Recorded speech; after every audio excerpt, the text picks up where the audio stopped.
የትስታ ስፖርት የዩቲዩብ ቻናል ተከታታዮቻችን እንደምናላችሁልን የትስታ ስፖርት የመረጃ ሰዓታችን ከይሳት ጀምሮ ለእናንተ መድረሱን የሚቀጥል ነው የሚሆነው። በቆይታችን ታዲያ አዳዲስ ስፖርታዊ መረጃዎችን እየነገርናችሁ ከእናንተ ጋር ቆይታ የምናደርግ ነው የሚሆነው። በቆይታችን ታዲያ በርካታ ስፖርታዊ አዳዲስ መረጃዎችን የምንነግራችሁ ይሆናል። የዩቲዩብ ቻናላችን ላይክ፣ ሼር፣ ሰብስክራይብ ማድረጋችሁንም እንዳትረሱ፣ እንዲሁም ደግሞ ሀሳብ አስተያየታችሁንም በኮሜንት መስጫው ላይ ታሰፍሩልን ዘንድ በድጋሚ ነው የምንጠይቃችሁ የምንጋብዛችሁ። ትናንት የካራባኦ ካፕ ሶስተኛ ዙር ጨዋታዎች ተደርጓል። ለዚህን ጨዋታዎች የምናነሳ ነው የሚሆነው። አርሰናል ጨዋታውን አሸንፏል። ኤብሬቺ ኤዜ በአርሰናል መለያ የመጀመሪያ ግቡን አስቆጥሯል። ይህንን ጉዳይም የምናነሳ ይሆናል። ፊፋ በ2030 የዓለም ዋንጫ ላይ 64 ቲሞችን ለማሳተፍ ማቀዱ ተሰምቷል። ይህንን ጉዳይ የምናነሳ ነው የሚሆነው። እንዲሁም ደግሞ ማንቸስተር ዩናይትድ የተመለከተ ጉዳይ እናነሳለን። ማንቸስተር ዩናይትድ በቀጣይ የክረምቱ የተጫዋቾች ዝውውር በርካታ ዝውውሮችን ለማዘዋወር እያጤነ እንደሚገኝና በርካታ በዝውውር የነቃ ተሳትፎን ለማድረግ ቆርጦ እንደተነሳ እየወጡ ያሉ መረጃዎች አመላክተዋል። ይህንንም ጉዳይ እናነሳለን። ግራቨንበርች ከሊቨርፑል ጋር አዲስ ኮንትራት ለመፈራረም በንግግር ላይ እንዳለም ተነግሯል። እነዚህና በርካታ ጉዳዮች ይነገርናችሁ ከእናንተ ጋር ቆይታ የምናደርግ ነው የሚሆነው። አሁንም በድጋሚ አብራችሁን ቆዩ። ቀዳሚ የምናደርገው ጉዳያችን በእንግሊዝ የሶስተኛ ዙር ጨዋታ አርሰናል ፖርት ቫሌን 2-0 በማሸነፍ ወደ አራተኛው ዙር አልፏል። ኤብሬቺ ኤዜና ሌሳንድሮ ትሮሳርድ የአርሰናልን የማሸነፊያ ግቦች አስቆጥሯል። ኤብሬቺ ኤዜ በአርሰናል መለያ የመጀመሪያ ግቡንም ትናንት አስቆጥሯል። የግብ ካዝኖን አህዱ ብሎ ከፍቷል ትናንትና ማለት ነው። ቆንጆ ግብ ነው ማስቆጠር የቻለው አርሰናል ይህንን ጨዋታ አሸንፎ ወደ ቀጣዩ ዙር አልፏል። ኤብሬቺ ኤዜም እንግዲህ የመጀመሪያ ግቡን በአርሰናል መለያ አስቆጥሯል። ይሄ ለኤብሬቺ ኤዜ ጥሩ የሚባል አጋጣሚ ነው። ሲቲ ላይ አሲስት እንዳደረገ የሚታወስ ነው። ትናንት ግቡን አስቆጥሯል፣ የመጀመሪያ ግቡን ማለት ነው። ከተቀያሪ ወንበር የተነሳ የሚጫወተው ሌሳንድሮ ትሮሳርድም እንዲሁ ጎል እያስቆጠረ የሚገኘው ትናንትም ጎል አስቆጥሯል። ኤብሬቺ ኤዜ በአርሰናል መለያ የመጀመሪያ ግቡን ማስቆጠር ችሏል ማለት ነው። ኤብሬቺ ኤዜ እንግዲህ በመጨረሻ ዙር መስኮት ላይ ሳይጠበቅ ወደ ቶተናም ያመራል ሲባል ነው ወደ አርሰናል ያመራው። አርሰናል በአርሰናል መለያም እንግዲህ የመጀመሪያ ግቡን ማስቆጠር ችሏል። ሌሎች ጨዋታዎችን የምንመለከት ማንቸስተር ሲቲን በተመሳሳይ ሃደርስፊልድ ታውንን 2-0 በሆነ ውጤት አሸንፏል። ፊል ፎደንና ሳቪኖ የሲቲ ግቦችን ያስቆጠሩ ተጫዋቾች ናቸው። በሌሎች ጨዋታዎች ኒውካስትል ዩናይትድ ብራድፎርድን 4-1 ሲያሸንፍ፣ ቶተንሃም ሆትስፐር ዶንካስተርን 3-0 አሸንፏል። እነዚህ ትናንት የተደረጉ የሶስተኛ ዙር የካራባኦ ካፕ ጨዋታዎች ናቸው። እንግዲህ የአራተኛ ዙር ያለፉ ክለቦች ትናንት ተለይተዋል።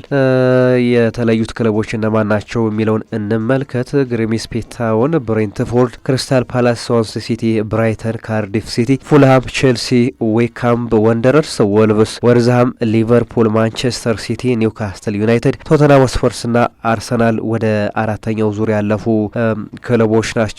ታዲያ እነዚህ ክለቦች ከማን ጋር በአራተኛው ዙር ተደለደሉ የሚለውም ይፋ ተደርጓል። አርሰናል ከብራይተን ጋር የሚጫወት ይሆናል። ስዋንሲ ሲቲ ከማንቸስተር ሲቲ ጋር፣ ሬክስሃም ከካርዲፍ ሲቲ፣ ወልቭስ ከቼልሲ፣ ግሪምስቢ ታውን ከብሬንትፎርድ፣ ኒውካስትል ከቶተንሃም፣ ሊቨርፑል ከክሪስታል ፓላስ፣ ዌካምቤ ወንደረርስ ከፉልሃም የሚገናኙ ነው የሚሆነው በአራተኛው ዙር የካራባኦ ካፕ ጨዋታዎች ማለት ነው። እነዚህ ጨዋታዎች እንግዲህ በእነዚህ ክለቦች ነው የሚደረጉት አራተኛ ዙር ላይ ማለት ነው። ግሪምስቢ ታውን ማንቸስተር ዩናይትድን እንዳሸነፈ እናስታውሳለን። አሁንም በግስጋሴው ቀጥሏል። አራተኛ ዙር ላይ ደርሷል። በአራተኛው ዙር ግሪምስቢ ታውን ከብሬንትፎርድ ጋር ነው የሚገናኘው። ዘንድሮ አስገራሚ በካራባኦ ካፕ አስገራሚ ቡድን ሆኖ ከተመለከትናቸው ክለቦች መካከል አንደኛው ግሪምስቢ ታውን ነው። ግሪምስቢ ታውን እንግዲህ ቀጣዩ ጨዋታውን ከብሬንትፎርድ ጋር የሚያደርግ ነው የሚሆነው ማለት ነው። ፊፋ አዲስ ነገርን ይፋ ሊያደርግ እንዳቀደ እየተነገረ ነው የሚገኘው። የዓለም አቀፉ እግር ኳስ ማህበር ፊፋ በ2030 በፈረንጆቹ አቆጣጠር በ2030 በተሳታፊ ክለቦችን 64 ለማድረግ እያሰበ እንዳለ ተነግሯል።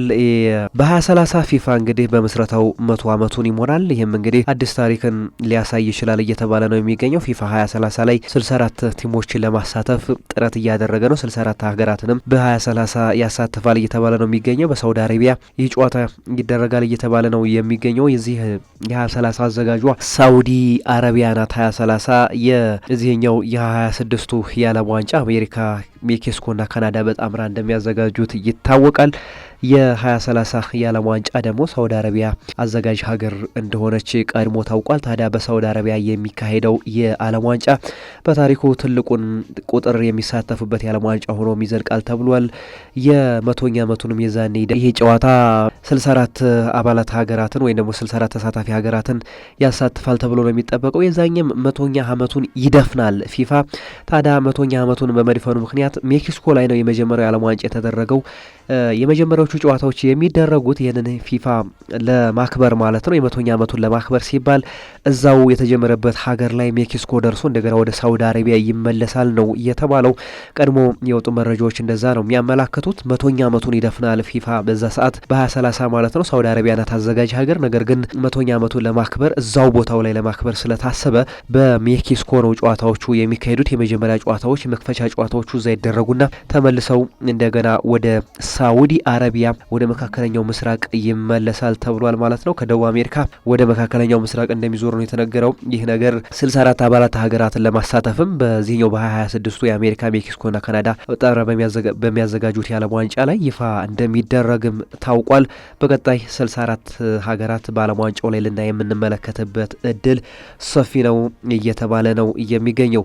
በማን ዩናይትድን የተመለከተ መረጃም እናጋራችሁ። ማን ዩናይትድ በቀጣዩ ሰመር ላይ በቀጣዩ የተጫዋቾች የዝውውር በክረምት የተጫዋቾች ዝውውር ላይ በርካታ ዝውውሮችን ለማዘዋወር እቅድ እንዳለው እየተነገረ ነው የሚገኘው። በዝውውር መስኮቱ ላይ የነቃ ተሳትፎን ለማድረግ ከወዲሁ አጢኗል እየተባለ ነው የሚገኘው። የማንቸስተር ዩናይትድ መሀል ክፍሉን ለማጠናከር በተለይ ደግሞ በአማካይ ክፍሉ ላይ ካርሎስ ባሌባን ቀድሞ ስሙ ሲያያዝ ነበር ይሄ ተጫዋች ካርሎስ ባሌባ ከማንቸስተር ዩናይትድ ጋር። ነገር ግን እነሱ ብራይተኖች ተጫዋቹን መልቀቅ አልፈለጉም እየተባለ ነው የሚገኘው። ነገር ግን በቀጣይ ክረምት እንዴትም ሆኖ ግን ካርሎስ ባሌባን፣ አዳም ወርዝን ከክሪስታል ፓላስ እንዲሁም ኤሊዮት ኤንደርሰንም ከኖቲንግሃም ፎረስት ለማስፈረም በቀጣይ እቅዶች አሉት እየተባለ ነው የሚገኘው። በተለይ ደግሞ ካርሎስ ባሌባን የማስፈረሙ ነገር ቅድሚያ የሚሰጠው ነው በማንቸስተር ዩናይትድ ቤት እየተባለ ነው የሚገኘው። እንዲሁም ሩበን አሞሪምን በማንቸስተር ቤት የሚቆዩ ከሆነ የተጫዋቹ ፈላጊ ናቸው የተባለ ነው የሚገኘው። አይነተኛ 6 ቁጥር ተጫዋች ያስፈልገዋል ማንቸስተር ዩናይትድ አሁን ላይ ባለው ክፍተቱ ማለት ነው።